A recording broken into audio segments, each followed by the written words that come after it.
Hello mga Kapangasinan, dito tayo ngayon sa San Nicolas Malipo Viewpoint. Isa ito sa mga dinarayo ng mga turista na magandang spot at magandang pasyalan dito sa aming Pangasinan. Kaya tinawag siyang Malipo Viewpoint kasi dahil sa daan na ito napaliko-liko mga Kapangasinan. So ayan na mga Kapangasinan at nakapila na tayo. At balita ko rin dito mga Kapangasinan na maraming vlogger na rin ang dumarayo at dumagsana din dito. Papasok na tayo Kapangasinan at tinanmark na nga ako ni Manong Guard para makapasok na sa loob.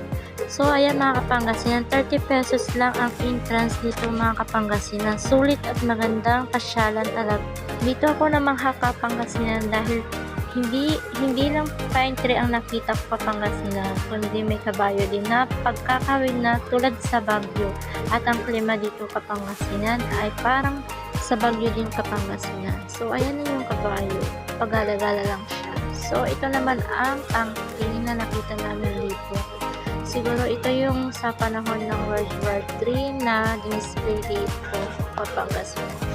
Sobrang ganda dito Kapangasinan dahil ang daming pine tree at mawiwili ka talaga dito at babalik-balikan mo talaga ang sobrang namangha ako dito Kapangasinan dahil ngayon lang ako nakapasya sa ganitong lugar. Kaya pala siya dinaragsan ng mga tao dito dahil fresh air Kapangasinan. So ayan, tayo na po ay uuwi at nalabas lang. Goodbye, thanks for watching.